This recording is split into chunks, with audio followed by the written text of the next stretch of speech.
as the NBA offseason slows down, let's go back to Summer League, where despite the reputation of this draft class, a lot of rookies showed out. A lot started to provide answers to questions that they posed pre-draft, and a lot more to go over with one of my favorite scouts in the space. Welcome to Chucking Darts, a podcast of informed, rigorous, reckless, harmless, speculative, and fun predictions about the game we love. You can call me Chuck. This is episode number 210, I believe. Episode 209 was a week ago, and that was an NBA sort of off-season uh, deep dive with the fellas at Ball. That was with Trill and Sam, and that was a long, long as it tends to be, exploration into all things off-season free agency trades. What teams sort of changed their course the most, who will be defined by this offseason. So very fun NBA-centric episode. This is a Summer League episode, a Summer League celebration, a Summer League send-off. I try to do one of these every year, and I'm very excited to be joined by Keandre Ashley, who is the architect of the YouTube channel Hoop Intellect. That's his handle on Twitter. He's been doing this for a long time, and he's phenomenal at it. He actually just released a video this weekend. This is probably coming out Monday, but on the 26th, which would have been Friday, he released a video that was a recap of Summer League, which I will tell you, quite frankly, if you want a very good, concise summary on Summer League, that's going to be a better use of your time in this episode, because this is going to blow past the very accessible about, what is it, 30-minute, right around there, video that Keandre put out. It is tremendous, as all of his stuff is. But we are going to do this for us. This is fun for me and Keandre to go into a bit more depth. So without any further ado, Keandre, how are you, man? Welcome. Man, I appreciate the intro. I'm doing pretty good. I love this time of year. You get to decompress a little bit, move on to 2025 and talk some summer league too. So I appreciate you having me on. Yeah, of course, man. You're very welcome, and you're always welcome over in these parts. I've been a fan of your work for a very long time. So you're right. Things are slowing down. Hopefully this episode has a little bit of replay value as people go into the off season and get ready for preseason and ramp up to try to familiarize themselves with these rooks, because I'll just ask, like, straight away, what is your opinion of Summer League as sort of a valuable scouting, I guess, tool? Because it gets a pretty bad rap in that regard because it's such a small sample and whatever and whatever. What do you think about it? Yeah, so I usually like to come in with certain things to look for with every individual prospect, right? So I don't necessarily focus on, the stat lines or the raw stats in that every single time, because some guys are gonna, be able to do what they do well, and there's always the roster construction and what role they're playing on those teams that could kind of send things in a different direction than what they're actually going to do in the upcoming season. But just like from a scouting perspective, I just like to look at those individual areas. If a guy you know has struggled in the past at this specific thing, how does he do that? How is he handling that? We've got a guy like Sheppard specifically this time, handling more primary duties and dealing with some of the positives and negatives that he showed at times during at Kentucky. And so those types of things I like to look for and see what type of progress players are making, and also see, maybe some of the flaws that are accentuated in that week. But I like to keep it there and then just kind of pick back up on that as they get into their NBA season. We get into the preseason, or them going into the G League for some of the lower level guys, and just keep tabs on it from there.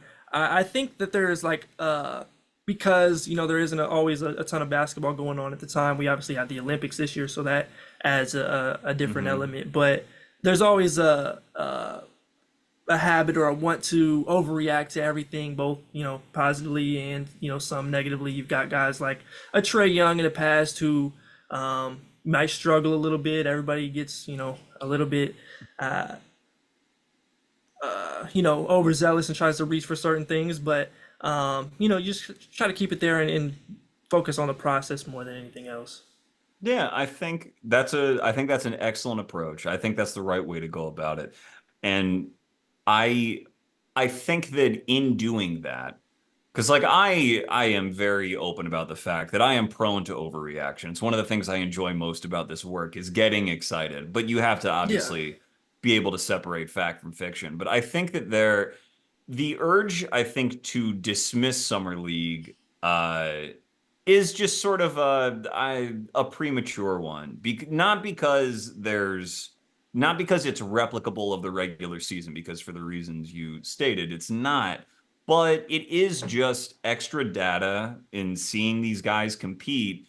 And I think though Summer League is now whatever it is, 10 days long, almost 2 weeks long, there are parts of it that are more competitive than others. But there is clearly competition there. I mean, as long as you agree with sort of the indisputable truth that the NBA is just overstuffed with talent.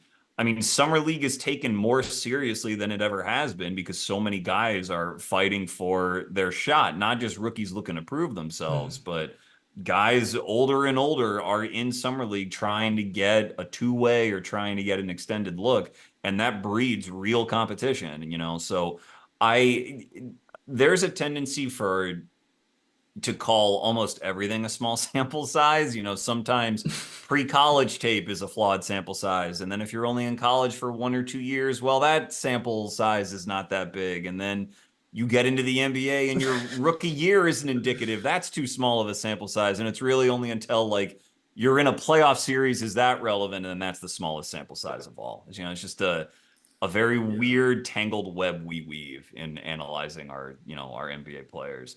But for Vegas this year, in terms of looking at process, there's tons of directions we can go. I'd like to start with a player who I don't believe was necessarily the best rookie in Vegas, but he certainly was among the noisiest, which is Modest Buzelis. You and I had talked about possibly doing an episode pre-draft on Ron and Matas, Tyler Smith from the Ignite, and like the schedules never really lined up. And so I'm happy to talk about them now, and I'm glad that Matas made so much noise at Summer League to give us a lot of meat on the bone. Uh, I I'll sort of save my thoughts on him, but just to as a brief intro, Montes is one of the most confusing process or prospects in this cycle for me. Mostly because I think the Ignites context didn't do him any favors, didn't really do anyone any favors. And his combination of skills, which is, he's got shot making, he can really drive to score at his size, he's got a good handle, he's got great defensive hands. They're very tantalizing, and his weaknesses, which is sort of the tunnel vision that he can get, the fact that he can be turnover prone, the sort of uncertainty surrounding his shot going back to his senior year in high school, but then before then, it it it presented a prospect that had, I think, a lot of different possible interpretations. And so Summer League rolls around and he is trying to dunk everything he possibly can. He's creating a ton of deflections on defense. He's trying, he is not shy about letting it fly over anybody. His stat lines are gaudy from sort of a points and stocks perspective, but there's some inefficiency baked into the cake too. So where were you on Matas pre-draft? What did you think of his performance in the Summer League? Yeah, so I thought that he was coming into the year, I was fairly high on him. There was a lot of uncertainty, so I didn't wasn't really tied to anybody, especially, throughout the year as well. But I landed on him as, kind of that second tier guy, top eight. Um, as somebody who, like you had mentioned, had enough skills and, at that size, has enough of a combination that I would be willing to bet on towards the top of the draft. Um, And even with some of those uncertainties, and obviously the Ignite context being what it was, and him struggling as a shooter, and there's physical things that he's still gonna have to work on, that'll really help him make that next jump in the future. But yeah, I kind of just at a certain point I was like, well, there's nobody else really in this class who has his combination of tools. So Hmm. just from a value standpoint, that's kind of where I landed on him. And then, obviously as we got into summer league, he was another one of those guys for me in those first 2 3 games, you kind of start to see guys separate themselves or have, as you kind of put it, some of those more loud performances. And he was one of those guys. I thought that for him, like he did a lot of the things that he did well in his best moments with Ignite. Really active off the ball, being able to cut and move, finishing lobs, both in the half court and in transition. That Bucks game, I was actually at that game, um, Hmm.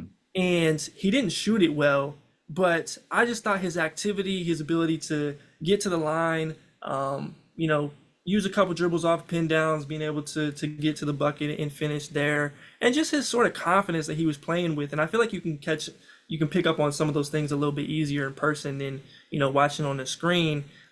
His confidence, talking a little bit to Tyler Smith back and forth, coming up and down the court. There's even a possession I remember. Tyler Smith hit a three in his face, and then immediately the next possession he goes down and takes a shot he probably shouldn't have, but that's kind of just basketball. That's like a basketball habit when you're just trying to compete with, especially somebody that's been your teammate. But yeah, so from that perspective, I love that, and obviously he didn't shoot it well yet, but the confidence was there. I think there's a Golden State game where he did get hot. Hmm. From three, and you can kind of see what that does to defenses and how he's guarded and how much easier that makes certain things when the shot is falling. And then defensively, I can't speak to all the details there because um, some of those back half games I just didn't get to see as close. But I thought he was solid. Like you said, some of the activity that he showed, some of those same things. I think he averaged about 2 blocks a game. Um, Which is what he did and for so, Ignite as well. I think it was over two a game right, for the Ignite. Yeah. right. So that same sort of level, and again, the activity, deflections, and I thought he was moving pretty well on the perimeter. Again, for his size, especially. So I like the performance that he had. I thought that it was a step above. Maybe the statistics won't show that or be as representative as watching the games, but just some of that confidence, being able to go get things rather than being at times what I felt was a little bit more passive than you would like to see throughout that season. So I like the some of where he's started at with the Bulls so far. Yeah, I liked it too. I liked it a lot. Not like I was frustrated by some things, but again, it's summer league guys, especially someone as confident as Matas, who is not shy about talking about how confident he is. He wanted to put on a show and he wanted to prove a point, and so there was going to be some ill-advised shots and everything as Yeah. he's trying to find that balance. But I thought that so you said you had him top eight. Hmm. I struggled with him pre-draft and eventually ranked him 12th because I couldn't wrap my arms around his jumper, and I didn't know how I still don't know how reliable a tool that is going to be for him. And the even though he's very clever on drives, the tunnel vision that I feel like he gets when he thinks he has a chance to score, I don't know how that is going to serve a supporting player. Because I mean, if he's a good enough scorer to be a top two option on a team, then great. Then the passing will come as defenses, commit to him more and more and more.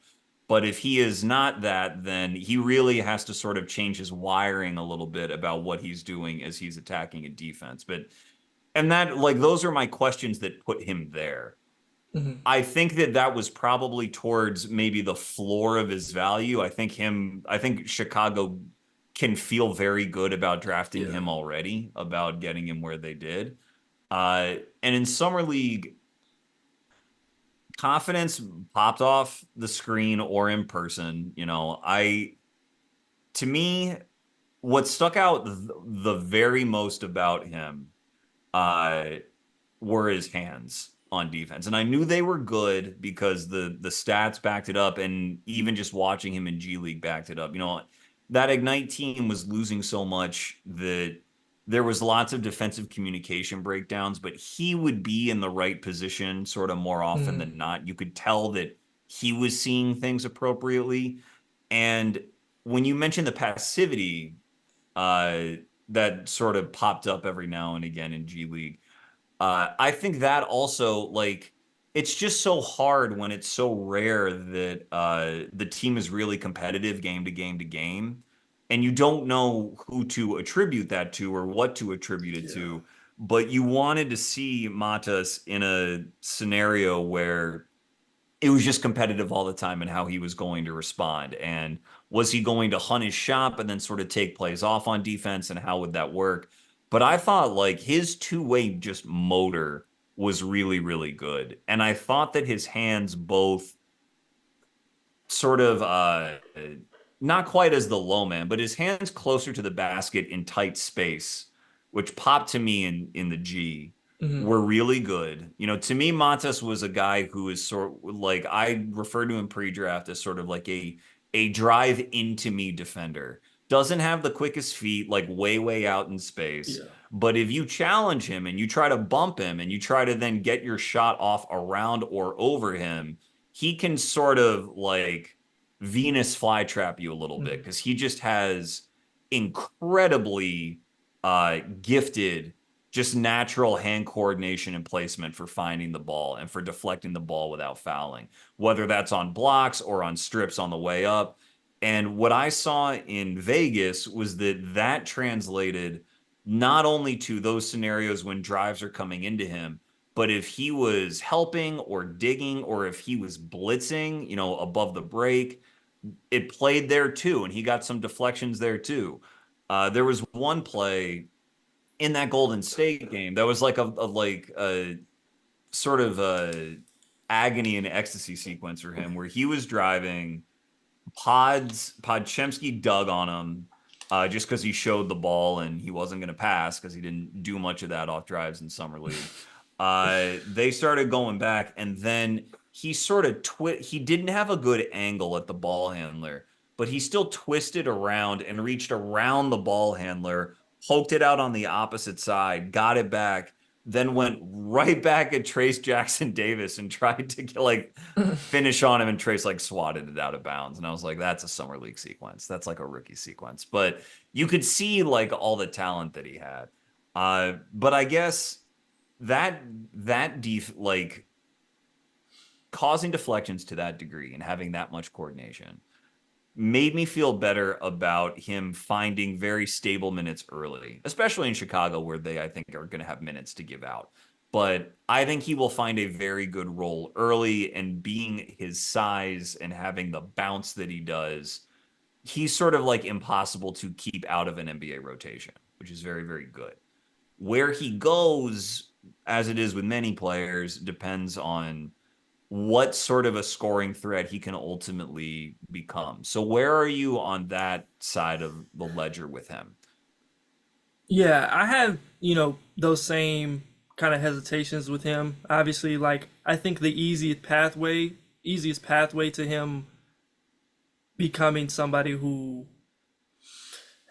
is at least, draws enough attention from a defense is just becoming a spot shooter first, somebody who can attract a closeout, and then things hopefully get to open up from there and be able to make better decisions after that point. I think that's like kind of his, easiest road to that success. I think, you know,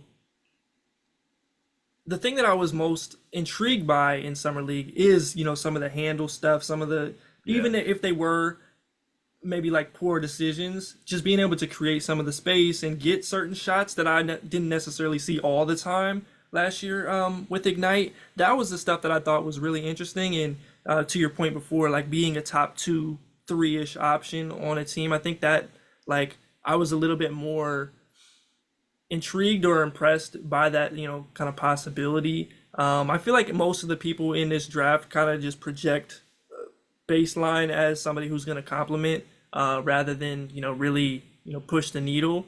So that was kind of my context, just like ranking wise. But yeah, like as a scorer, it's just going to take you already kind of touched on those things, but it's just going to take physically being able to handle certain things on drives, and in his handle, and then the decision making both from a like reactive standpoint on drives and attacking closeouts, whether it's in transition, or also just making the extra pass a little bit quicker, making certain decisions just a little bit quicker. That's the stuff that I think ultimately helps propel him into another area, and we'll kind of get to see where he's at with that as he gets minutes this year. I'm really interested because that Bulls team is so just kind of all over the place right now. But they do have minutes for him to come in and contribute like right away.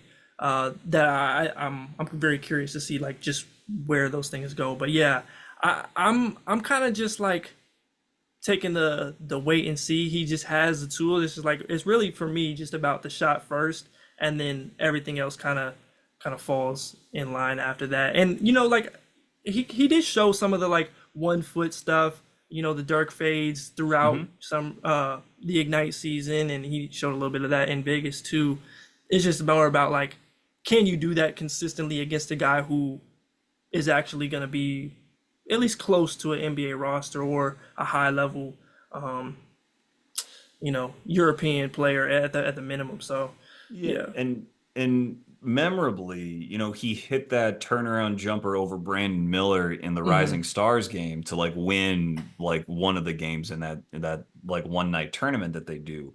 And that I think is sort of I don't want to say the next step. That's a few steps down the line for him, but Hmm. like it shows that because he elevates so well. And just to be clear, he's 6'9", 6'10", that neighborhood in shoes. And he posted, I think, a 39-inch max vert and maybe like a 33-inch standing vert, which without going into like combine measurements history, that's very, very good for that size. You Yeah. typically do not see guys getting up that high at that size. And that comes out in his game. And he probably had, I don't know, like over 10 dunks in his like 4 games in summer league. And that sort of lets you know. But the fact that he has that high of a release point on his jumper and he can at least access it against NBA caliber athletes does give a sort of pathway or creates a pathway to him finding sort of 3 level scoring talent. Hmm. In order to play any minutes in the NBA, you have to be a threat from somewhere. And I think that he's already shown that as a cutter and as a Yeah. driver, he will be able to finish at the hoop pretty quickly in the NBA. And so that will, again, that along with the defensive stuff that we mentioned, will get him his minutes. As far as sort of the handle which you mentioned, that was the other thing that just really stuck out to me on the ball.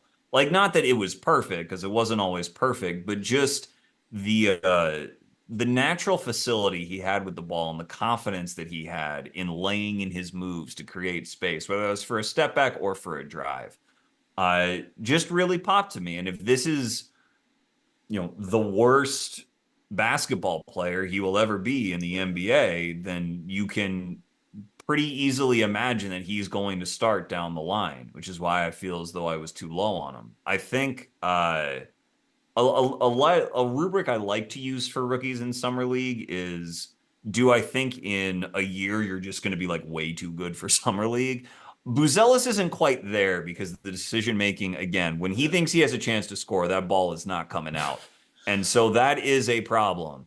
But he will be close. Like, he could be a sort of one summer league game and done next year, especially if as he puts on NBA strength. Because even though he's a little skinnier, he would just create really good driving angles for himself, keeping his shoulders square. Sometimes he finished with a dunk through that. Other times, there was still a last line of defense and he got kind of choked up or turned the ball over, didn't finish. but you can see that the approach he takes on drives is very, very sound. And as he adds strength, it will be sort of a multiplier for the sorts of looks he can create for himself driving to the hoop. I mean, I still don't know where quite to fall on the jumper because I think when you say it's the shot first for you, it is also the shot first for me. But I'm paying attention increasingly the more years I do this into how a player is wired and what sorts of shots they like to take. And though I think Montes is comfortable taking threes, not shy, I don't really think it's what he likes to do. I think what he likes to do is put the ball on the deck and go and sort of like and look for some money at the rim and Hmm. initiate contact and that's great. Like he got to the line plenty, all those limbs and that bounce, it's tough to contain. It's a sound approach. But again, if you're going to be a supporting player, you need to be at least a medium volume 3-point shooter if you're not going to be this sort of like plus passer. And so it's something to pay attention to. It's not he's not going to answer all these questions in his rookie year, but he's going to be an NBA player like by November. And I don't think he's going to see a ton of time for the Windy City Bulls. Maybe a little bit, but not a ton. Yeah. One point on the shooting front, as he was progressing in high school, and this is something I didn't notice as much until I went back, but when he changed his mechanics, he kind of raised his release point a little bit higher. It was a Mhm. little bit closer to his face and his forehead earlier on. Obviously, developing strength allowed him to do that a little bit more as he got into Sunrise. But in the process, dip wise, that came up as well. So his set point became a little bit higher. I think a lot of those guys at times, because it is such an adjustment to the NBA line, especially going from high school straight to the NBA line, that can be a real struggle. And Yeah, yeah. in getting a rhythm and getting enough, generating enough power. I think a guy like Jabari Smith Jr. is another one who struggled early on because there is such a limited dip and he's above his head with the release that it can come up short. I think even like Grady Dick was another guy who kind of go fits in that category. Denny Avdia was a worse shooting prospect, so that was always kind of a thing you were like looking for. But he's Hmm. another guy who that has the same mechanical tendencies. So that's something I've kind of been looking at over the years. I'm curious to see where he goes in terms of just kind of finding that rhythm because he isn't like heavy in his release. It's very much one motion and up to, or at least maybe one and a half and Yeah, up one and a to. half, I'd say. Yeah. Yeah, and he's not a pronounced jump shooter either. So I'm curious to see where that goes. But that's something that I couldn't 100% figure out, and I think it's mostly in the same place, you know, from what he showed in Vegas. But yeah, that's Yeah, gonna need to be the thing. I counted I watched I think 4 of his games and I counted his jumper got blocked 3 times, which is just you sort of file that away. Again, it's something else that he's going to need to work on. And I don't know if it probably is that sort of set point that you talked about. And again, if opposing defenders sort of know that you're not going to pass the ball off, yes, you can pump, but there's just one less option you need to be worried about that can be a bit more aggressive in playing you. And that's something he's going to have to adjust to as well. It all plays into sort of how much volume he's going to find, like how much volume he will push himself to have beyond the 3-point line. Because, Hmm. you know, Denny was similarly like he had to work to find that volume because he wasn't a Yeah, natural high volume shooter. Jabari and Grady both were high volume 3-point shooters. And so you knew that they like yeah, weren't going anywhere else, so they were gonna get him up. So that sort of how he sort of uh caters and contours his volume is going to be very telling, I think, his rookie year. And it'll be like a process throughout all of it. hmm But with that team, I mean, I don't know. the Bulls have plenty of questions they need to answer, but they need all the shooting they can get. They need all the everything that they can get. So hopefully, like the coaching staff works with them. Okay, we got a bunch of other guys. Any other final thoughts on Modest? By the way, I'm sorry, I don't I want think to. we, yeah, I think we got to cover most of it. Yeah, I would say he is a candidate to get enough run and to, again, maybe not through quality, but through noise, to make enough noise to make an all rookie team is what I Oh would yeah, say. yeah. Yeah. Okay, so going from him to Ron, naturally in sort of his G League alumni uh, teammate, he I guess skipped one summer league game because they said for maintenance, for like back-to-back maintenance. I forget what his nagging injury, what thumb maybe, like he had surgery on his thumb or something like that. I don't remember what it was, I couldn't but remember what it was, but it was because of back to back, is what they said. yeah. But he did play actually in a matchup against Matas. I thought they each had their moments. They guarded each other. They had some good-natured jawing and everything. I thought Matas outplayed him in that game, but Ron played off the ball more than you saw him in the G. Still had a lot of the same activity. His defensive sort of technique is pretty unrefined, and I think his tendency Mhm. to stand up when he is guarding guys on the ball kind of burned him. I think Tyler Kolek got him a couple times when they played the Knicks, just because his technique was not where it should be. But Ron's very young. That stuff will come along. Uh, like Matas, he had some inefficiency baked in, though I thought, unlike Matas, uh, he had fewer solutions, like ready-made solutions off the dribble. And in G League, the ball was in Ron's hands more than it was in Modest's hands. And when he got the opportunity to drive in Vegas, I thought Ron, because of his ground coverage, because of his pop sort of through people, I thought he could get pretty good looks at the rim if there was just one defender he was dealing with. But if someone got there and was there to help, then I thought his looks got a lot worse. And his touch is still sort of iffy, him being so young. What did you see out of Ron? What was your sort of overall impressions with him at Summer League? Yeah, I kind of thought that it was like kind of a par for the course, showing, in my opinion, just in terms like overall play, is kind of mostly what I had expected to an extent. Um, just starting with the driving and hitting on some of that finishing that you were talking about. I can't remember what game that was where he had like a lot of issues at the rim. Um, he just couldn't get anything to fall. He like started, was that, it might have been the Bulls game, where he I started think it off like, was. yeah, He was like 3 for pretty, 13 or something like that. yeah, Something, pretty yeah, rough not good. from right there. And you could see some of those issues, just in like the touch, and just at times when he did have to deal with physicality or change it. Another guy comes over, help side.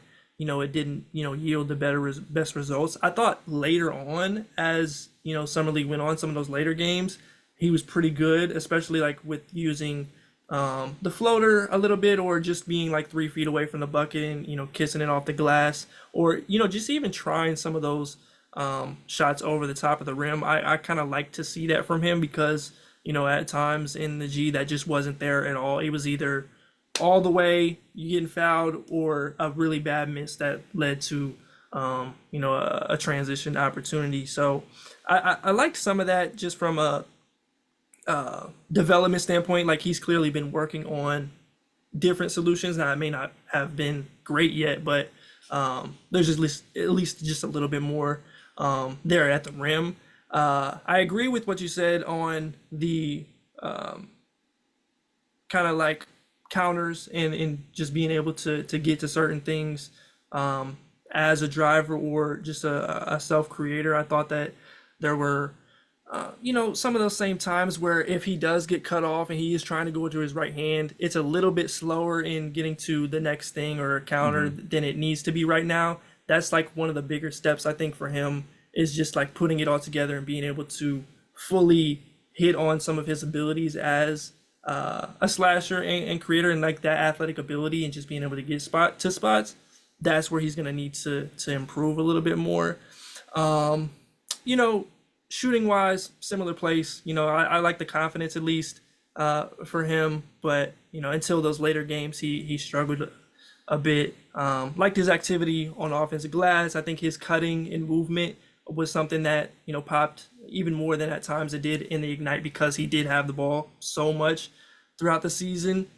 But yeah, and then as you kind of had mentioned defensively, I liked his activity. I thought that he made a good deal of plays, and then there's that kind of dichotomy of times where he is great on ball and is able to stick with a lot of different players, and then others where he is standing straight up. It gets a little bit wonky in his footwork, and he allows something to happen. I think there was a few of those reps when I think it was just more of like a stamina issue, like he was just a little bit winded. Because I mean, he plays like that a lot, where it's like, okay, there's been 4 possessions you've gone all out.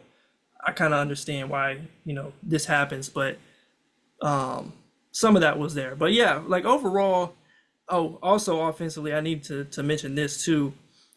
Playmaking wise, I thought that he did a pretty decent job of making plays and making some of the extra passes. I felt like that was just a little bit underrated of an element of his game coming into the draft and coming into summer league.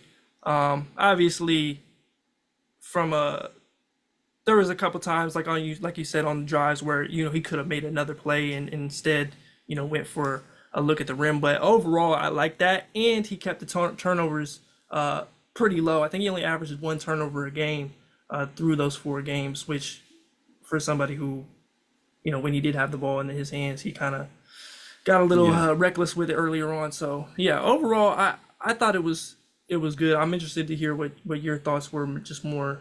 No, I mean, the turnover thing, one of my favorite stats of this cycle, because Ron had that 11 turnover game like Hmm. real early in the season, and that's when he got clowned a lot. And I think that's when most people feel as though that was his first impression, and that trailed him, all through the process. But after his first 7 games, his last 22 games, he was positive assist to turnover ratio, like in with all of that monster usage. I agree that I thought that his passing, like he had a few quick like pocket passes and also connector passes to the middle of the floor that I thought were good. I'm gonna put a pin in that for when we Hmm. get to Klintman because his passing blew me Yeah. away what I saw. Yeah. But I thought that Ron's off-ball movement, like you said, which was more common here than it was on the Ignite, was really good, and I thought it served him very, very well because now he's not trying to break his man down and then try to come up with a solution sort of on the fly, which is when I think he starts to struggle just because Hmm. as has been documented, that wasn't even his role before the G League. It's not like he's been on the ball his whole life. He's like learning a lot as he's going.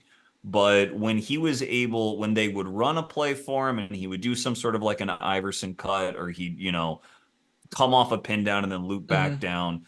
And the paint was relatively open. You could see how much easier it was for him. Now that again, sort of like in talking about Matas as sort of what sort of option does that set him up for?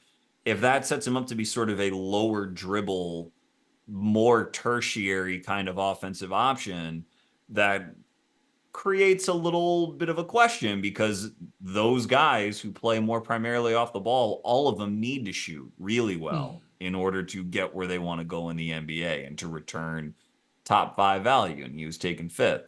I mean, his situation specifically in Detroit, notwithstanding, where do you think, like, how optimistic were you on his jumper pre-draft? I know it hasn't much changed through summer league, but like, where are you on that shot?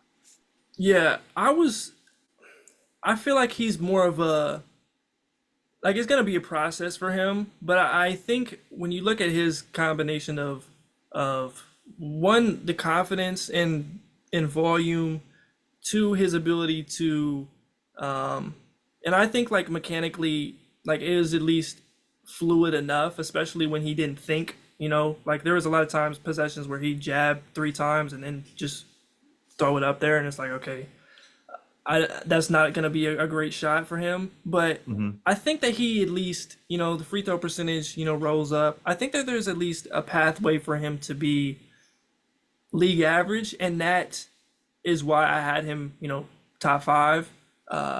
And I think that he'll be able to at least get there within those first 3 years. I'm fairly confident in that. But like again, it's gonna be a process. Like comparison wise, Asar and Amin. I'm more optimistic in Ron Holland's ability to shoot than I was with them as prospects. Yeah, yeah. So yeah, that's kind of where I was at. And I think a lot of this I mean, for me, a lot of this comes down to Ron's youth. Ron, Yeah. 18 months younger than the twins entering the NBA. And him, I think he turned 19 like just this month, just in July, turned 19. And so I was high on him as well. He was in my first tier. I think I technically ranked him second, but that, as with this draft, every tier was pretty flat for me. But Yeah. I I agree with you, and I fall sort of where you fall on the generally more optimistic side on that jumper. I think his footwork going into his Hmm. jumper has to get cleaned up and Yeah. has to get more consistent. But you see sort of his quickness off the ground and getting to the jumper is really, really there. Like sort of again, different than Modest because Modest is like his release point and his dimensions are such that he can get it up over anyone. Ron, I also feel like can, but because of his suddenness and getting off of the ground and his ability, I think, to square his shoulders and to just be relatively fluid. He's a very, very interesting prospect, as these comparing him to other wings that have come through because his his aggressiveness and his just enthusiasm for trying this new role in the Ignite to me is really significant. Like Hmm. if this is your first shot in that role and you attack it the way that he did and you clearly get better over the course of the season the way that he did, there's a pretty interesting player in there if you're baking in sort of the two-way value that he's going to have. But it does stick with me a little bit that he is more of I think he is a more gifted, like laterally explosive athlete than he is sort of vertically really at the rim. Like again, the Modest 39 vert, 33 standing. I think Ron was 31 and 36. And Modest is obviously like a taller guy than Ron is. He's not no one's Anthony Edwards, but he doesn't fly in that class of just Yeah. being able to go up, over, and through anyone. He can get to his spots really quickly and he can cover a lot of ground on the horizontal plane in the air and absorb contact and get to the line and all that stuff. But because he doesn't have that super easy solution of just sort of going up and going through people, it does put a pretty big it's the word I'm looking for. It puts a lot on his quality of touch. How Yeah. how good is his touch actually going to be? And I think kind of like with Mondas, like the jury's out a little bit on that. I want to give him time because he is so young, and I think his ability to decelerate and his ability to get relatively decent looks for himself should give him time to see if his touch can get a little bit better. Like I'm reluctant to sort of set in stone that his touch is just sort of like or subpar. But it's going to be Yeah. something that I think after a rookie season, like it's a very relevant sample size to me if it improves over the course of the season or if it doesn't. Because you mentioned the how you liked it when he would sort of take his time when he got down low and just sort of went off the glass or just sort of popped it Hmm. up over the rim instead of trying to go 100 miles an hour all the time. I like that stuff too. I just think that when he's in NBA games and playing at NBA pace and he is, running himself ragged out there, it's hard. It's hard to be that patient when you play the way that he does. And so I'll Yeah. be interested to see how much of that really translates. I think that my opinion on him hasn't much changed, but I am keeping particular attention to that touch and where I don't know how much he's going to play in Detroit this year. He'll get some shot because Detroit is not going to be very good, but I want to see how it looks on an NBA court. Yeah, I would agree with that. That was kind of the reason why when I started to kind of notice a little more of those short range kind of solutions, little touch shots where, a lot of them didn't go in, but it was just like I see the process, the emphasis on, training wise getting there is at least something. It may not, ever get there to the point that he's able to, but I think he made a good point with like his athleticism because he is more like when he gets in transition and he gets ahead of steam, that's where he like pops. Like that's where he's special. And obviously in the open floor, he's gonna give you reverse windmills and that type of stuff. But like in the half court, just from like a pop perspective, like a SAR level, being able to, I mean, that's obviously elite, but Right, just right. being able Yeah. to get over people and win that way, that's not something that is necessarily his MO. So yeah, I think you're right about that piece of it being pretty vital for him and kind of just looking at where that goes in his first year. Yeah. It's a contrast with like Cam Whitmore. I think Whitmore Hmm. has a bit more of that pop, and he's more physically built out. And Cam was 18 last summer league. I think won summer league MVP technically Hmm. last summer league, and he has both the pop and just the bulk through his upper body to sort of win that way. And Ron, it's not like bad, but it's just like a little step down. It's something you Yeah. notice when you're comparing these guys, draft class over draft class. And so every little step down just means the other stuff, the other skill touch stuff is going to have to matter more and more. Um, where were you on Bobi Klintman pre-draft? Yeah, so I kind of talked myself into being lower on him. I was fairly high on him most of the year in terms of like 20s, like late first round. I started to just kind of weigh his skill set and not having any particular area where I felt confident in him having great NBA success, whether it's the shot is like decent at times, but not Right. all the way there. Defensively, yeah, he can guard a couple positions, but is he really making a great impact on any one? Like, is he a 3-4? That kind of some of those questions, and obviously some of the stock stuff. I just kind of talk myself into, and maybe that does end up being the case ultimately as something that is kind of his Achilles heel. But I thought that he had enough there to be like a worthy pick in the 30s, maybe late 20s. So yeah, I think that where Detroit got him is kind of like great value in my opinion. That's like where I would have liked to take him rather than like that first round area. But that's where I was at. Where did you land on him? Similar. And I could never quite make up my mind about him because of the exact stuff you're saying. Just Hmm. being like, is there anything really like special here? There's enough here to like get a shot, but is Yeah. there anything that I would really bank on at the NBA level?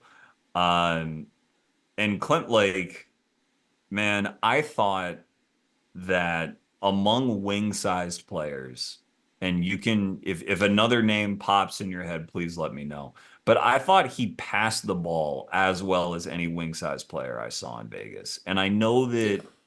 I know that he, going back to his sort of youth days in Sweden, I know that he did play that role a little bit more. And I knew that when I evaluated him, but it didn't come out much in his NCAA year at Wake Forest. It Hmm. didn't come out much in the NBL. And I just kind of thought that, like, it's like, oh, it just didn't translate up a level. Like, he didn't have the processing to really do it. And that was just wrong. It's very wrong. And I had him wherever I had him in the 40s or wherever. And I feel like the player that I saw in Vegas, and this is where I get into my I'm excited to overreact Yeah. zone. The player that I saw in Vegas was like there were not 30 better prospects in this draft class, in my opinion. When I say like he might be the best passing wing I saw, these aren't just like driving kicks and he's hitting the open guy. This is like cross court skips. I think I saw a cross court skip with one hand in one game. Yeah. Very like quick connector passes. It goes to him and the ball is out immediately, like a pass ahead to where he's already been reading the floor. It's really good interior passes where you think he's made the decision to shoot and he dumps it off. And I saw him pass it behind his head as a connector twice to like an Yeah. open guy for a 3 or 2 of a drive. I in more than maybe any other skill set of any other player, I thought that popped relative to where my expectations were pre-summer league for Bobi Klintman. And I think like the Pistons should be absolutely thrilled. I think his three ball mostly went in as well, so Yeah. his stat lines look pretty healthy.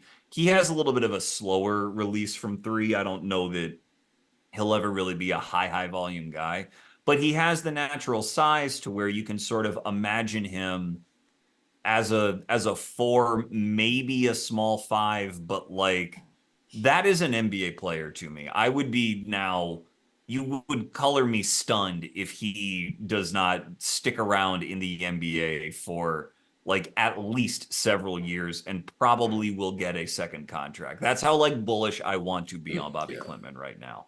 But what did you think of him in Vegas? Yeah, I agree. I think like just his totality, definitely the passing was the thing that popped most. I think there was a few pocket passes in there, him running the pick and roll and just Really good, dropping it yeah. in off the live dribble, lobs. He just kind of reading that second line of the defense and throwing it. Like I think you add that, and then with some of the cutting, which I do think that was probably one of the areas of his game I was most confident in. But Mhm. there's a lot that comes into play with a guy who does project as an off-ball player. But I thought that was good in the summer league as well. So those things, and then the shot was working, and I thought that defensively he held up in a lot of different spots on the floor in a way that I wasn't necessarily sure about.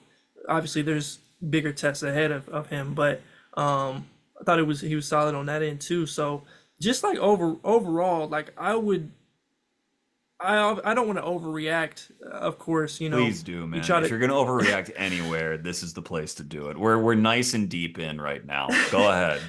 yeah you try to like temper some of those expectations. The thought comes to your mind. You're like, well, maybe I should relax a little bit. But I would say like as I was watching, I was like, like this guy, like this is a top 20, like this is a top 20 That's player, somebody who, right there with you. Yeah. right, like just is able to fit in a lot of different spots. Like that's the connective ability that you want to see him making those passes and making shots and making plays in the open floor. And obviously at his size, 6'9", 6'10" ish. That I was really impressed by him in a number of different ways. So I'm there with you in that aspect. Yeah. And like again, as so many wings have entered the NBA in the last 10 years, I don't want to go on too much of a tangent in differentiating types of them, but I think that I mentioned 4-5 earlier as a position for him. I think Bobby moves more like a big man wing hybrid than he Yeah. like as opposed to someone like Ron or Matas. Hmm. Ron really does move like he can move like a two guard and at 6'7" plus in shoes or whatever he is. Matas at 6'9" can really move like a three. Like he has, especially on offense, I would say Yeah. defense a little bit different, but the way that he covers ground, just sort of his burst, he can really move up and down the lineup. Bobby, I think, is more in the 4-5 range, but just a ton of skill. I don't think I saw him make a bad pass in Summer League, and so many of them were accurate. The lobs you mentioned, like these were not like for every 3 lobs he threw, one was caught and it was sort of off balance or whatever. I mean, they were on target. Yeah. I who It's an interesting contrast to Atlanta. And I could use this as a segue, but I'm not like too excited to talk about Atlanta because they bummed me out on draft night and they sort of continued to bum me out, especially because Jurisic got hurt, which is a shame. But Yeah. they each come away with 2 players on draft night. Each takes a wing in the top 5. Each takes like an intriguing wing in the second round. I liked Ron more than Risache pre-draft. I still hold that opinion. And now, like, whereas I thought Jurisic and Bobby, like, maybe interchangeable, pre-draft, I clearly prefer Bobby to Jurisic. Again, injury sort of notwithstanding. And I thought Jurisic showed some stuff as well Yeah. that was intriguing. I think he moves with a bit more burst than Bobby. He also has passing talent, Hmm. but he's also just at 20, 21 years old, whatever he is, like 190, 195, just a little bit lighter. And I thought maybe does not have quite like an NBA starter's body, like more destined to be a rotation guy, if anything. And I just think that Detroit just did a better job on draft night. That is where I'm at with it now. I could be proven wrong later, but that's sort of how I feel about them. Is there anything you wanted to say on Risache, Jurisic, or sort of that contrast in where those guys ended up? Yeah, I think it's really interesting just to see some of those early returns in that contrast between just skill sets and like what guys are able to do, and especially when like this could go into a whole nother tangent, but like what you value towards the top of the draft, especially Yeah. at number one. Um, and I think all three of those guys, like Holland, in all their different ways, but Holland, um, Jurisic, and Klintman all showed a little bit more juice in ways than even Rizache did. Hmm. Um, which I honestly I wasn't just a quick aside. I wasn't like disappointed necessarily in what he did either. I thought that it was kind of what I expected, and I think Yes. that kind of colors some of that. I did think that like just from a confidence perspective and being able to create shots on the perimeter, that was there in a way that I wasn't sure about. But that was kind of always there in bursts. It was more about like, can you parlay that into getting downhill into a pull up? Like, can you make the defense work while doing that? Hmm. Especially at that Hmm. size, that's still not there. But just from like being able to, you know, dead dribble into a sidestep or, you know, put a couple moves together and get to that was there at least in some capacity. But yeah, um, I don't really have too much else to say on those in terms of like the contrast. I think I felt that way already in some respects, but the Clintman performance was like a step above and kind of Yeah. just nailed that home. Yeah, and I agree. What you value at the top of the draft. I had Ignacio Risotto on pre-draft, but the episode ended up being released post-draft, talking about Risache, Sarr, Salon, Dadier. Uh, and when we were talking about Risache, I think we called him like not the most talented NBA player in the draft, but just the most NBA player in the draft. Like he doesn't check star boxes to me, but he checks like this guy can be in an NBA rotation. And I would just never approach having the number 1 pick that way. Like you would not look for something that you can slot in. You would look for something that you feel like you can build around, or at least try to look for that. And I don't know. If we're talking about kinds of wings, his build and how he moves to me is more towards that 2-3 than it is sort of a 3-4. And that isn't necessarily a bad thing. And there are plenty 2-3s who are stars in the league. But the more you move like a 2, the more on ball juice you're going to need to have. If you Hmm. can't just easily physically overpower people, and I don't think that's Zachary's game on offense, then the more craft you're going to have to come up with other kinds of solutions. Unless you think that you can be an off ball shooter to the level of like a Devin Booker. If we're talking Right. about like a number one pick providing number one return, then that's sort of what you need to do. And it just, again, Zachary's young. He can fill out a little bit. We'll see where his game takes him. But just, yes, I saw it confirmed more of what I already thought of pre-draft of him. Um, okay, so we've discussed a handful of guys now, but we've been going off of sort of my roadmap pre-episode. Who's someone that you really want to talk about? I still have a couple that like are really top of mind, but who do you want to discuss? Who are you thinking about right Yeah, now? I think we can go with Kel'El Ware. That was probably the one of the top two guys I was most intrigued by throughout Yeah.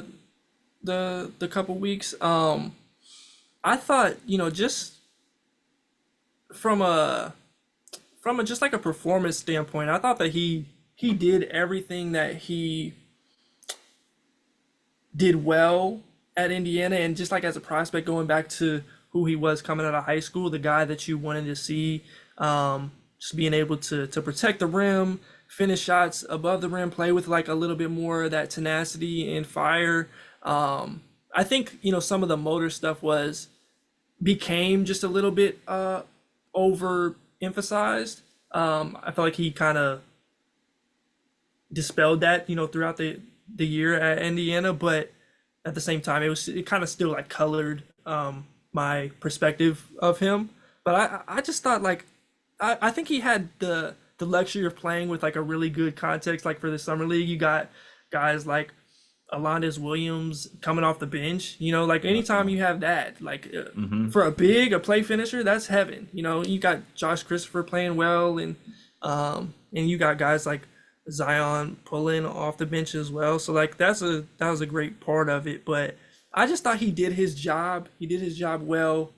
Set screens, rolled to the rim harder than I've seen him at times. I just thought that his overall play was impressive, and a huge part of them winning that championship Yeah. ultimately. Shout out to the champs.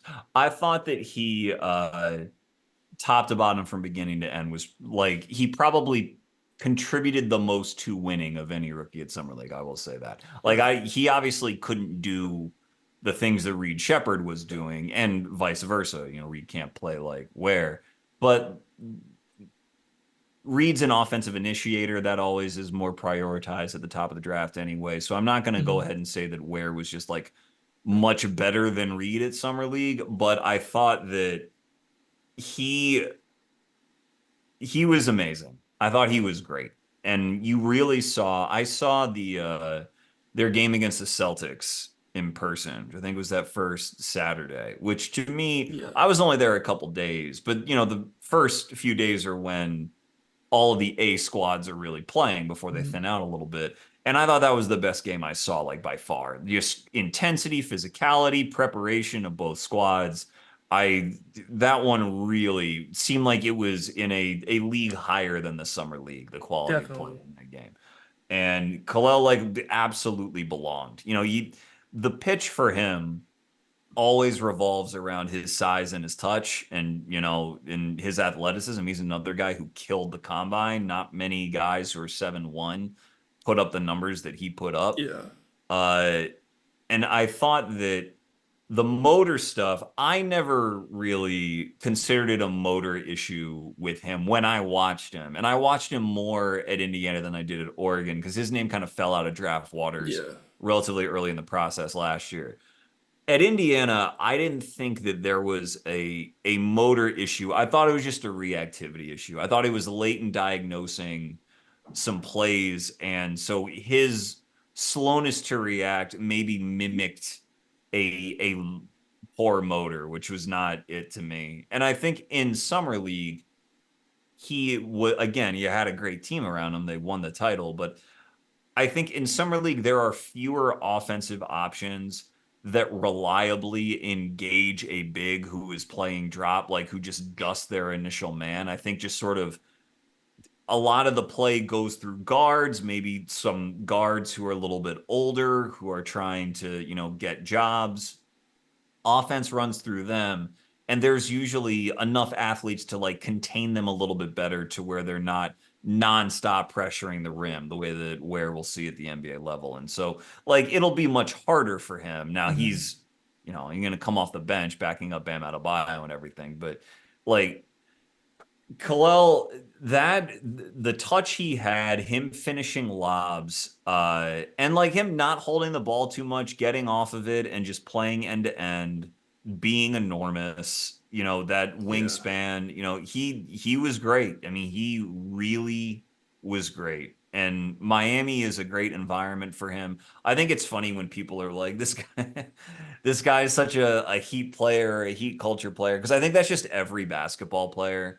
If it's someone who you want to work harder, you're like, oh, the Heat, it's great. If it's someone who already works hard, it's like, oh, the Heat, he'll fit right in. But I think that, that team, their chemistry was off the charts. I loved Kashad Johnson. I thought he and Pell Mm. both played well. Kashad rolled his ankle, and so he didn't play the last few games. But I thought their team was the best one I saw. I thought that, Kel'El anchoring that played like every game he played well, like really every single game, and he scored efficiently. His jumper looked good, looked very comfortable. Like he is a dude that I Yeah. think I had him 13th. I took him out of my top 10 at the last minute. I would have him in the top 10 now. Like I just thought he was phenomenal. Yeah, he was great. Yeah. Yeah. I had the same feelings. I was like, after that first game, I was like, yeah, should have. I mean, obviously that's an overreaction still. There's a lot still It's left to happen. I've made that mistake before. I always try to like keep myself from doing that. But after that first uh, game, I was like, yeah, should have continued to have him in that top 10 range. I mean, he was still kind of there for me because he was in that tier.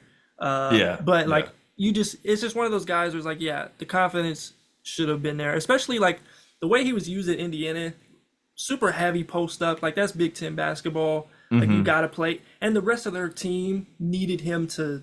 Like if you're gonna get good offense, it was gonna go through him in the post, which wasn't a great thing just for him specifically as a player, but with his touch and ability to finish around the rim, like that's just what you had to do.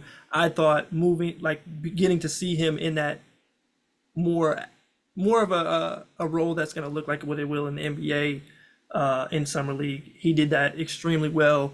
Some of the finishes, and this is where it also, I think I was even more impressed by him is when you look at what Alex Sarr was doing for the Wizards. The way Oh, yeah, we can talk about it. the the contrast in the way that Ware was finishing through contact and around the rim, some of those short range shots, and just doing actual 5-man things. I think that was one of my bigger takeaways, just in general, for any player, but especially when you look at them where they're at right now as individual players. So yeah.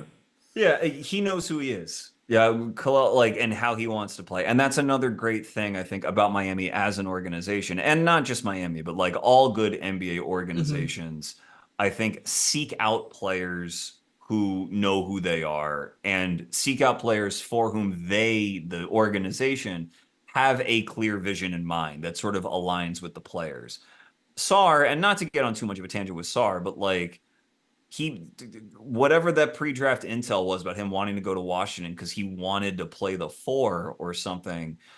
He's a young kid. He's entitled to want to face up and play that way if he wants to, but every guy who I think were better prospects than him, but like Porzingis, Anthony Davis, Mobley, Chet, Wemby, Jaren Jackson, Hmm. all those players are most effective at the five. Every single one of them is most effective at the five. And they are all, at least pre draft, had better sort of pedigrees and resumes than Yeah. Sar.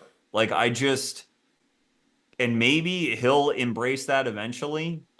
I just think it's highly unlikely that he has the degree of offensive skill that means that he would be like a good starting four in the NBA. I think, the road leads to him being a five, but him, number one, not yet believing that about himself. And number two, he's 220, 225, and like Kalel's like 240, like Yeah. 235, 240. He is like five size, has played the five, like for better or worse in the Big Ten. Like you play like a center in the Big Ten if you're a center.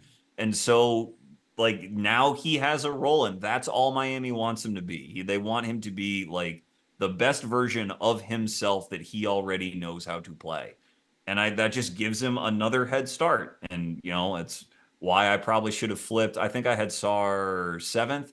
I just would feel better about my board had those two been flipped pre-draft, 13 for 7, 7 for 13. But it matters a lot. Like finding your way in the league is hard enough. If you don't know what you want yourself to be, then it's just going to be that much harder.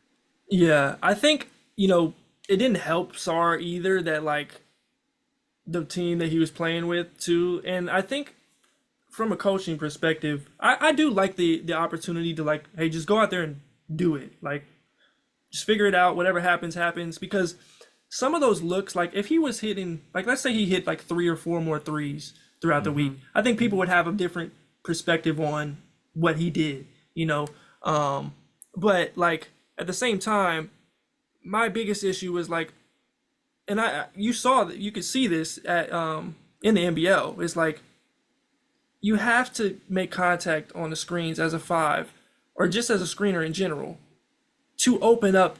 Like that's where the value comes. If you're just gonna slip it every single time, you might as well stand in the corner and wait for them to get drawn by somebody else, and you take advantage that way. Yeah, unless you want to pop and like really hit your threes. But yeah, right, yeah.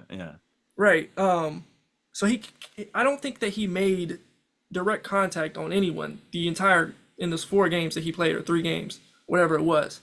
That was something. And then obviously you can talk about like the touch around the rim. There's a lot of different factors that come into this. This is all like practice in a way, for it, just live practice in a way for some of these guys. But I think again, when you come back to Ware and the difference in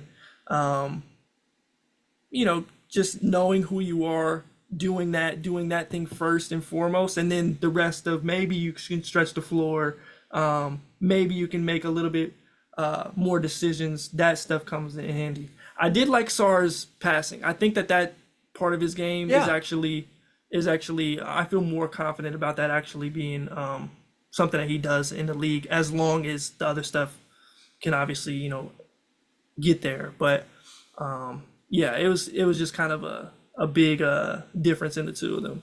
Look, I think Sar is going to have solid guard play, which is good. We can talk about Bub in a minute if we want, but between him and Poole, and I think they got Brogdon in that Denny trade. Like he'll have sound decision makers at guard. Even Poole, for as sort of erratic as he can be, is capable of making good passes and playing in a like he was on a championship team. That doesn't happen by accident.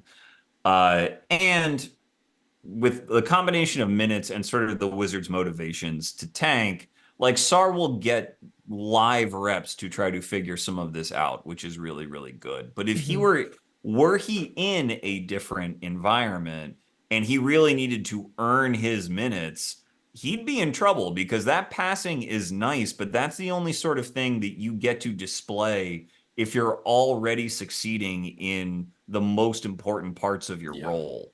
And like passing is not the most important part of his role right now. And so like it's hard. Anytime there's a defensively tilted guy that is rated really, really highly in drafts, I just worry about it, because the defense, the NBA offensive players are so good that it's not to say that really defensively gifted players don't have value. They do, but they typically don't really show that value until like their 4th year in the league. You just have to physically mature to be able to help bother these amazing guys. Like the Thompson twins are very much the exception that proves that rule. And Sar to me is not the quality of athlete, though he has lots of good athletic traits.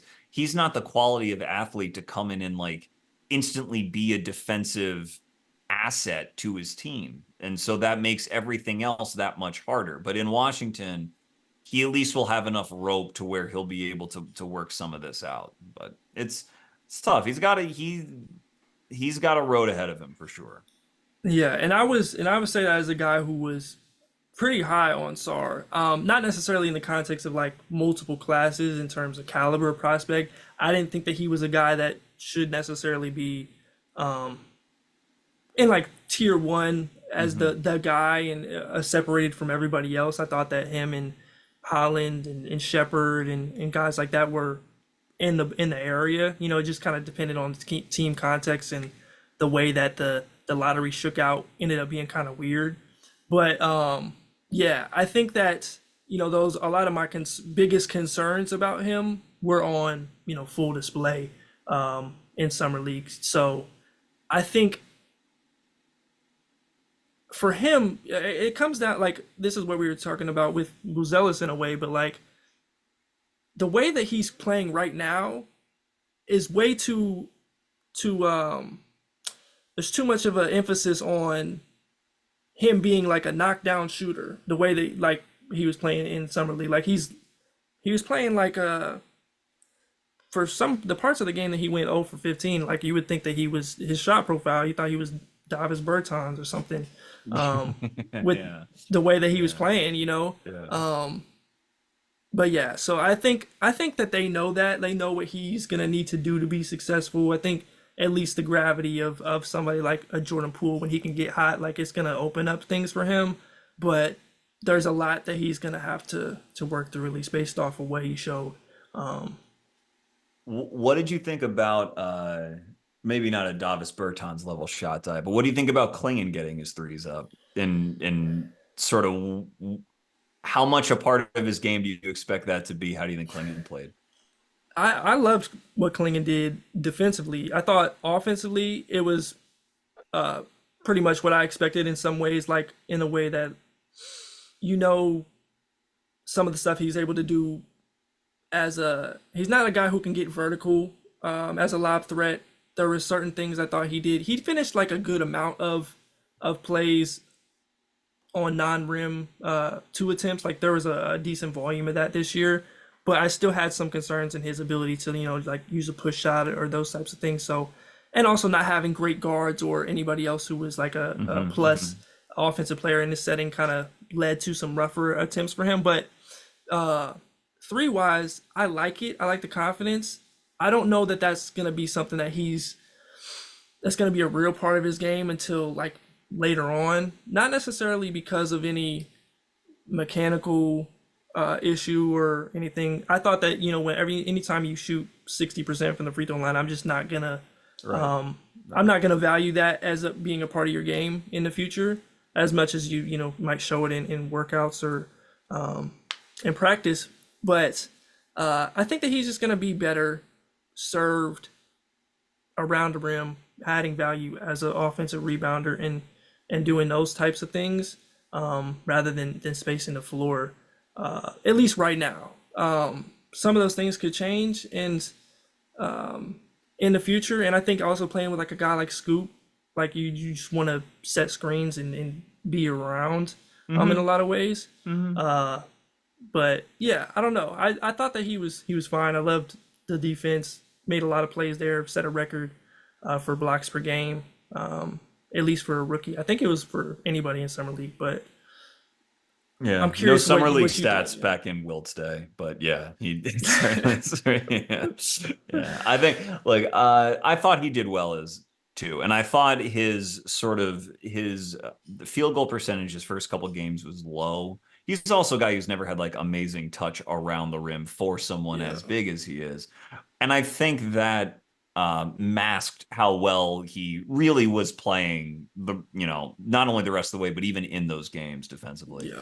I something about there is something about Klingon and shooting threes because normally I would agree with you 100%. And it's not as though I'm projecting him to shoot threes, but he is I won't say he's an amazing passer, but he is a good passer for a big, Mhm. certainly for someone his size. And in UConn's system, he was encouraged to like constantly read for cutters and everything like that, and did very well doing that. Because of that, um, I can't begin to like think about the whole Blazers team, not just Scoop, the other guys he's got there. Denny there now too. But there is a thing that I tend to subscribe to, which is just that like someone that big, someone 7 foot plus, who lines up behind the 3 point arc, I think they have a little bit more gravity than they should, just because I think the defense reacts to such a large person going into that motion. I mean, Embiid is the classic example of it, where like the scouting report is like, never under any circumstances bite for that pump fake. Like, what are you doing? And then people still bite on it. And not that Clingan is as twitchy as Embiid is, but I think if he if he makes that a part of his game, just lining up out there, just being sort of a person who might take a shot out there, he could maybe get a closeout to a point where he can get himself into space to open his passing up, Yeah. just more as a vehicle for him to find creative ways to get in the middle of the floor to pass, as opposed to just spamming pick and roll all the time. That I think there might be something there. Not predicting it, but I'm just keeping it in mind because I think Clingan is a good enough processor and good enough passer to take advantage of it if it presents itself. But Yeah. interesting. I thought he played very well, obviously all week too. I would agree with that. I think, and he did a lot of that similar stuff that he did at UConn, just operating, from the 3 point line extended, making passes to cutters and some of that delay stuff or as a trailer. So I do think that relationship between those two things, just being able to attract that defender and keep them from just sitting in the paint or, uh, 2-9ing right there at the free throw line. Yeah, That a it could different be like, screener than Alex Sarr for sure. Yeah. yeah, it could be something that would open up his game and open up the team's game in a lot of ways. But yeah, defensively, he made some ridiculous, for a guy that size, some ridiculous recoveries and protecting the rim, and he changed even more shots than he actually came up with blocks. So I thought he was even better than I might have anticipated. Yeah. Definitely I thought one of the if I were to do like an all summer league first team of rookies, he would be on it. I think I mean, Reed would be on it. Kel'El would Yeah, be on it. Trying to think if we mentioned anyone else. Matas probably would be on it. I think Jaylon Tyson would likely be on that team yeah, as well. Do you want to talk about Jaylon?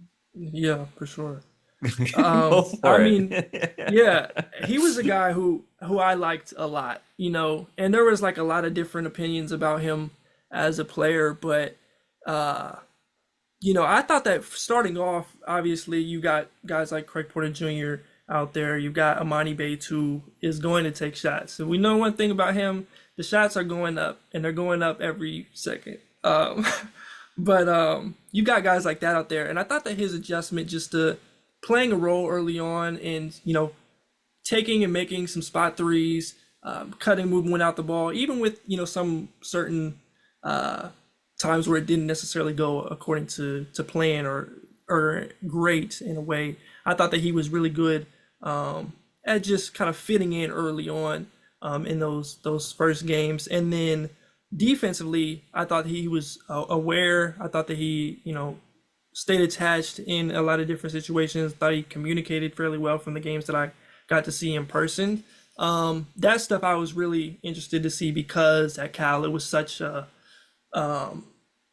just all over the place a lot of times. And then when you Hmm. go back to where he started off, it was a little bit better, and I kind of had bet on that being the case. But then offensively, as he kind of progressed through the weekend and Craig Porter went out, he got to handle the ball a little bit more, be more of a primary.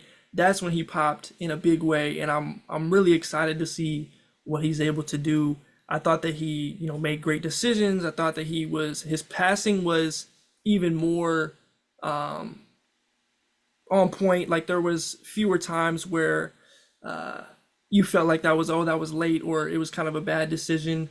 Yes. Yeah. In those ways, I thought that was a little bit more crisp. And then just the pull up shooting, his ability to get shots from a number of different places, especially at his size, that was the standout trait of his, at Cal, and that remained the case as he got to do more. So, and he was super efficient doing it. Like he Yeah, almost had a triple double. shot 60% from the field for summer league. I mean, it's Yeah, crazy, crazy. he and he was like 9 for 10 in that last game Yeah. alone. So, yeah, I was really impressed by him, and I'm not sure what his role is gonna look like for the Cavs early on. But I do have confidence that he's at least gonna be able to figure things out, and that was kind of the pitch for him, in my opinion. It's just like there's a lot there. He's got enough size. I trust his ability to create in some capacity, and so far that's at least been the case. Yeah, man. I'm kicking myself over Jalen because as of probably a week before the draft, I had him in the lottery. It's where I had him for a long time because I Hmm. loved watching him this year. And then I dropped him down because I thought, his combine was good, not great. He has like a short-ish wingspan, six Yeah. eight around there. And the passing placement and that decision making also started to stick in my head and I knew that his situation was not great at Cal. Even at Texas Tech, I didn't love it, but he had the same big at Texas Tech, and I was like, can we get Fardaws away from you for a little while, please? But Yeah. it added up to me as being like a good athlete, not great athlete wing whose connector skills were like fine. And so that led me to drop him down to like around 20 where he was picked.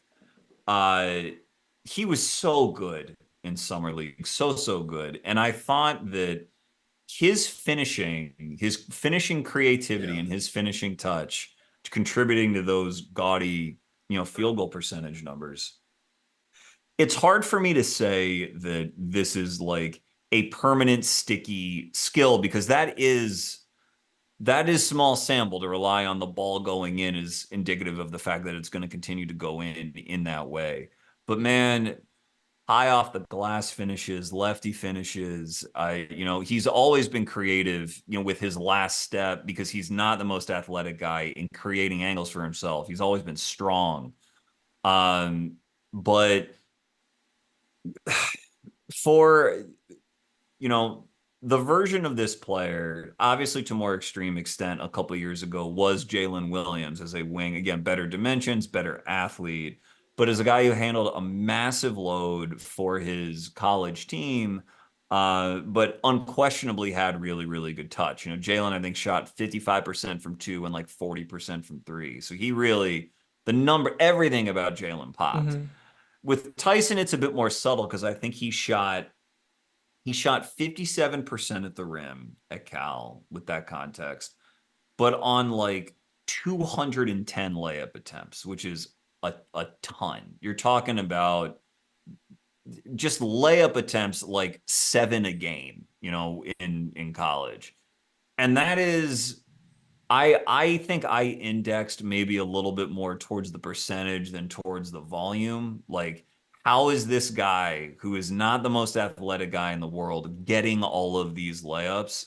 I mean, I looked at Jalen long and hard, and his handle's so good, so composed. I thought for whatever this is worth, his intangibles, just sort of his chemistry with his teammates and his engagement, his communication. I thought all of that was really good. Mm. I don't know what kind of role he's going to play on Cleveland either. I mean, that's a really good team, but he's good enough to play on that team. He's Yeah. good enough to have a rotation role on that team relatively early. Love his shot making, loved his touch. And if that touch is even a little bit for real, if he is like a plus finisher at the NBA level, then he's good enough to start. Not right away, but he will be good enough to Yeah. be a starter if he is a plus NBA finisher. I just didn't see that in him, and I regret having not seen it in him. But yeah. Yeah, that was something I was impressed by too. There's you always have like these plays that kind of like get burned in your mind of like especially when you're in person where like you can just see it happening, and like there was one where he kind of adjusted, went directly to the left hand, extended it, and just kissed it off the glass. It might have been an and one in that specific game, but there was like several moments of that happening, and I was like, if that's yeah, like you said, like if that's gonna be the case, like I think that he's as long as the opportunity is there, he's gonna be able to figure it out in a lot of different pathways to have success. So I was very impressed by him. Yeah. Yeah, it was awesome. He's the kind of guy like he's so aesthetically pleasing to watch, because he is legitimately creative. He's so smooth. I love how he gets into his shot off the dribble. I again, it's masked a little bit at Cal because of his role, but I think as a pure shooter and shot maker, he's right up there with like the best wings in the draft class. He just doesn't have the off-ball shot diet because he had the ball all the time, but a really, really cool player. But to speak of another really efficient shooting wing, I know that you like Da Silva and how well he played. Did he show you anything that you didn't think was on the menu at Colorado? Did he surprise you at all? Or, he shot very efficiently. He obviously Yeah, played well. it was more of just like it was a consistency factor in all those games and just kind of bringing it. Obviously, when you make that many shots, is always going to stand out. I think the thing that I was most impressed by was just the way he was moving. I felt like he moved a little bit more towards that 3-4 ish. I felt like he might have been. There was a fear of mine I had that he was just like pure four and Hmm. wasn't able to stick with guys on the perimeter and just kind of navigate screens a little bit better and especially with a team like Orlando where you have Apollo and Franz and just kind of the roster construction of that team, how he would fit into that. That was kind of a bit of a something I had as a question point after draft night. But I thought that he did a pretty good job of sliding his feet, staying in front of people defensively, and then offensively, obviously shooting. Just when you make that many shots, that's always going to be a plus. But also just making some connected plays, taking advantage of the opportunities that were there for him, not really forcing anything. I thought he was good at all those things, and you just kind of saw him make that full transition out to being more of a wing as he had the last couple years of his career at Colorado. So I thought that he just looked like a guy that is at least going to have a shot to be in the rotation in some capacity. Yeah, I agree. I underestimated, I think, a little bit. I like Tristan. He's another one I dropped towards the end of the cycle. I think I had him at the end of the first round, but I underestimated just how much, and it's like the simplest thing in the world. It feels silly in retrospect. But like if you're a legit 6'9" and you can move and shoot, like the NBA is where you go. Like the only reason for guys who are 6'9" who can shoot, the only reason they wouldn't thrive in the NBA or at least have a real shot in the NBA is if the movement is just terrible. And Yeah. Tristan, I think, has worked really hard. He's worked, I think, really hard on trimming down his body to optimize for movement. Now, whether that gives something away because he's Hmm. still, pretty skinny and now 23 years old, who knows? NBA is unforgiving, to lots of body types. But I agree with you. I think, you know, getting picked in the top 20 means that Orlando's going to give him a real shot and they're shooting starved and he'll shoot. And so that's, it is there. So he clearly played well, clearly is a low waist player, like built to be a connector, has no Yeah. misgivings about what he's going to do or anything like that. And I think because of that, he's another probably candidate for an all rookie team as well because he's 23. They're like, it's time to go. It's time to play him. So, and Orlando's going to be good and they need what he provides. So, yeah, very good week for Tristan for sure. Yeah, I didn't really have too much else to say other than like he was just good. It was obviously Yeah. good. He did all the things that he was good at, even better in some ways. So that was that was the reason he stood out to me for the games that I saw him play in. Okay, and so let's see here. Keandre, there's literally dozens of more players that we could talk Right. about. which you touch on in your piece. I'll just say, for this last little bit, Bub played really well. Reed played really well as these guards who I think served as a bit more of a connector role in college and played more on the ball. We can go with them. And maybe if you want to throw in Collier, he wasn't, a connector in college, but he's just another guard who I was high on pre-draft.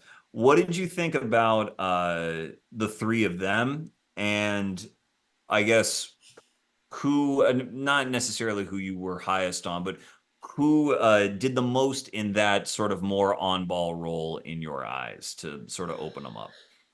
Yeah, I was very impressed by Reed Sheppard's games. I felt like there was I liked him. Like I thought he was pretty clearly a top five prospect.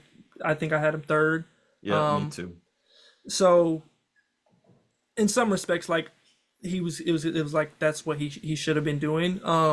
But like at the same time, just taking that next step of being able to handle the ball for longer periods, finding solutions, whether it is just using a ball screen, finding those solutions for some of the bigger defenders, more athletic defenders, and as a guy who's not like the burstiest, like he doesn't have the quickest first step, just being able to get to his spot so composed and pull up and his confidence shooting from deep and coming off of pin downs, getting to that mid range kind of fall away shot going to his right, like he did that like it was absolutely nothing. He's a guy you can tell like Devin Booker was his favorite player growing up. Like you can just kind of see the like attention to detail in his footwork and how he rises up for shots.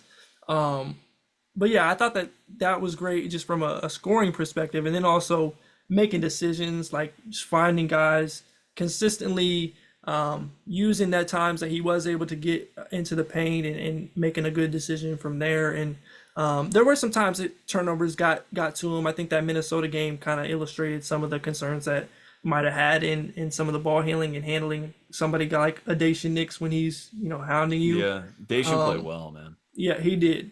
I was impressed by him too. Uh, and then you got other guys like on the backside of that Minnesota team that you have to account for. But I thought as that game went on, he continued to figure things out, and I was just impressed by him. And I think that he's like got a real shot at being one of the people that they build around in Houston. In a way that I was just like, yeah, I think he's going to contribute, but is he going to be the guy that they move somebody else for? That was like that's something I was still interested in seeing. I think defensively, there's still a certain level of concern in his Hmm. ability to, stay in front, also contain people. He is small, and at that size, just being able to bother somebody, or especially those wings, or not wings, but those guards who can put a little bit more pressure, a little bit more explosive. That's going to be something that he's going to have to deal with. But other than that, man, you know, it, that first game, was it against the Lakers? Was that the first one? Yeah, it's him and Connect. Yeah. Hmm. Yeah, that stretch that he had where he was, the pull up deep three, like it was like all in a row, and I was like, that's it right there, and he's already starting to show that. So, I think that he's got a real shot at being out exceeding expectations from even people who were super high on him. Yeah, I agree. Like I don't have a ton else to add on Reed except to Yeah. say that for his context in Houston, um, I think they sort of have to rely on him just because they have so many. I mean, the one like playmaking initiator they have is a men, and a men with that. I mean, among their young players, I mean, Yeah. and because of a men's like pretty permanent shooting struggles, no matter how optimistic you want to be, he's not going to clear, NBA average or anything like that. Not shooting 36% from three. I just think they needed someone who can really dribble and pass and shoot to initiate who is that sort of threat, and Reed is that. They have so many sort of play finisher wings that was just begging for that connector piece. And so I mean, the only way that they wouldn't rely on him is if they move some of those guys to acquire a more veteran version of that player, which maybe they will. Who knows? I mean, Houston has a lot of paths it can take, but uh, I thought what I was impressed with, and I saw it at Kentucky a little bit, but it was just good to see in this environment. Is he's another one. It feels weird to compare him to Ron Holland, but again, the quickness that he gets off the ground with when he wants to get into his jumper, like he that transfer and gather, owing to that footwork, like you're saying, is so clean and smooth that he sort of appears maybe a bit twitchier than he is. But even Hmm. again, Reed, 42 vertical, 35 standing vertical. Like I know that everyone thinks those numbers are fake and they're all gamed and manipulated by these players. But all you have to do is say, okay, if they're all doing that, then who has the highest number? And Yeah. Reed was among the best there. Like he is like a very, very good vertical athlete. Dribble containment, not so much, which I agree with. And it's a weird that's a weird combo. You don't see that too often. Someone who's that springy, but who has sort of the kind of slower feet in containing. And so Hmm. we'll see what sort of physical profile he ends up having when he, reaches mid 20s, sort of more NBA young vet age. But that the ability to get to that jumper in the mid range anytime he wants it, with how good he projects to be at it with that decision making, like there's you have to start him, not right away, but like he is an NBA starter very soon. He is Yeah. definitely in the category of like too good for summer league by next year. Would not be surprised if he doesn't play at all, because that's how good he is. And Bub, just real quick, he Bub is really interesting because he has such good footwork into his three, and I think also is an excellent decision maker, but still doesn't have the real sort of burst to access easy shots inside the arc, because his 2 point percentage was not good all week, but was that triple double threat. And I thought that uh his relative lack of experience with running pick and roll pre-pit, because he wasn't really like a point guard's point guard pre-pit. And I know you appeared on Sam's show talking about Bub, but like he seems like he's been playing point guard his whole life. I Yeah. think the way that he processes the game is so good, and his learning curve has been so rapid that it's another just very green flag. There are basic things he needs to do better in order to make sure that he goes where I think he can, but I was very encouraged by his play as well. Yeah. I was definitely intrigued by what he did. I thought he actually looked a little bit more spry than the guy that we saw at Pitt. And just being in person, like he's a bigger guard. Yes, he Like is. Yeah. and you can see it, especially in comparison to some of his matchups. But yeah, like we kind of know what he's gonna need to get better at finding, a little bit more consistency around the rim and from two. I thought some of the half court dunks he had, even though they were uncontested, but like it was positive to see him at least make that happen a couple times as he did, and then defensively, I thought he was solid as Mhm. well, and his work on the defensive glass was positive once again as we expected. So I like him a lot. I became a lot higher on him as the year kind of went on, and Likewise, yeah. just kind of comparing him to some of the other options out there and everything. So I'm very curious to see how they kind of rotate early on in their guards, and then obviously coming into the 2025 draft where they ended up getting slotted, like who that piece is, because I think that'll be interesting to see how they they work long term. Yeah. Among 18-year-olds in summer league, and Topic didn't play obviously because of the ACL tear, but Reese Shea, Sar, Holland, and Bub, unless I'm missing someone. Oh, Salon.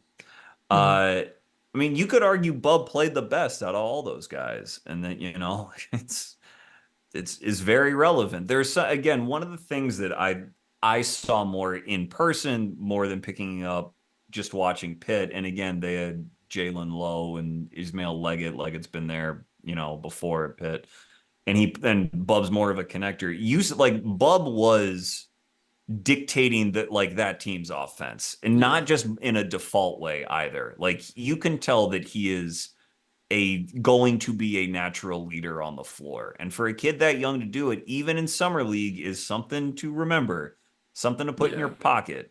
Bub is the real deal. I am regrettably going to watch a lot of Wiz this season, but I'm excited to go on that journey with them. Yeah, I agree for sure. Um, who was the other person that we were going to talk Oh, about? Collier. Collier's the Oh other one yeah. because I liked Collier a good deal pre-draft. Still do. And I thought the Jazz have a lot of mouths to feed from a summer league perspective. But I thought most of the stuff that Collier does was on display in terms of getting downhill and creating space and the passing vision, which I thought was underrated of his. I thought he got a bad rap on his vision because of his turnover issues earlier in the year, but that to me was more shoot pass decisions rather than the quality of his Hmm. passes. And I thought the quality of his passes in summer league was good. I'm paying attention to his 3-point volume because he looked a little uncomfortable off the catch a couple times that I watched him, and that's going to have to reverse itself. But I thought he played well and like clearly outplayed, whatever he went 29th or whatever. He seemed Yeah. like the real deal to me. Yeah, I liked what he did also. I liked the confidence he at least showed off the dribble from three, just kind Yeah, of yeah.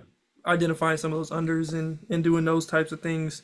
That kind of came and went game to game, especially in that first segment of the year. But yeah, just his ability to, like, when he would turn it on in the full court, like in transition, and turn on the Jets and get out into the front court, like he was still a step ahead of a lot of people out there, and I thought that was positive. Um, and again, yeah, like I thought he, like, pass for pass. I think I mentioned this on Sam's show too. Like, pass for pass, he was up there with almost anybody in this class, in my opinion. Just like Yeah, I being agree. able to make one hand skip, and his velocity, I think, was one or one A at least of anybody else's. Even though that could kind of get a little wonky at times, but yeah, I liked what he did. Um, and I liked what on the Jazz. I like what Filipowski did as the games went on too. Yeah. Just kind of showing his skill set too. So And Cody was Cody. When Cody's sort of lack of secondary box score stats means that either the touch is there and it's going down and he looks great and I was live for one of those games, or if it doesn't, then he gets dunked on online. But I thought Cody played pretty well, and I thought I didn't watch as much of their later stuff. I think I watched their first 2 or 3 games, but I saw yeah. that he had been playing well. Yeah, it's an interesting crew in there in Utah who they got, I guess, 5 first round picks the last 6, 5 first round picks plus Filipowski the last two Hmm. years. So, there's a lot to sort out there. But yeah, plenty to be encouraged by, I thought. Yeah, I'm definitely curious because they just have a lot of guys right now. What their kind of vision is for that next step, like especially with the next draft. Like if it isn't Flag or Bailey, which we're kind of getting ahead of things, but if it does end up having to be like Harper or Troyore or somebody else, or VJ or something, I think it starts to get really weird there, especially if Markkinen is still on the team, or even if he's not. Yeah. But I'm curious to see like who can kind of separate themselves, and like for Collier specifically, what he brings to the table might give him a little bit of an advantage, just because it is different than anybody that they have, at least right now. Yeah, Ainge's MO in trades usually is to try to get one known asset back as opposed to just, going war chest of picks. He prefers both, of course, but he does try to get a young player back. So if they trade Laurie, or pardon me, Laurie, then I think that, whoever comes back will obviously be at the centerpiece of their team. I do wonder how Collier and Keontae George share the floor and how that works. But it doesn't, not going to happen right away. Yeah. That'll be a year over year over year kind of thing. Yeah. All right, Keandre, man, this has been a pleasure. Thank you so much for coming on my show. Obviously, your video's up. That was, like I said, last Friday, but it's your most recent video, this Summer League recap. Everyone should check that out. Anything else we can look forward to from you, or are you going to take a long-deserved break in the off season? No, I'm very excited about this next class, so I'll be right back into it very soon. I've been working on some stuff with like individual videos with like Cooper Flag and those guys starting Mm-hmm. off. So Mm-hmm. those will come out on the channel very soon. And then I always kind of juggle when to do the early board slash mock because so much is gonna change. And I just don't like necessarily people get attached to numbers and like where you're ranking Yeah, of things. course, of course. It's just hard to do, but that'll come eventually, probably over the next several weeks too. So If it's any comfort, people get attached to numbers like they're already attached to numbers. So you're like, yeah, you should do it if you want to do it. yeah. I just know like I don't want to put like I always just try to juggle that every single year, but that'll come out soon and a lot of information on those who could potentially stand out this year. So I'm very excited for that. All right. Well, I will be literally on the edge of my seat as I am now. So thanks so much for coming. Thanks y'all so much for listening. This has been Chucking Darts. It's okay to be wrong about sports. Find your dartboard and start chucking. Thank you.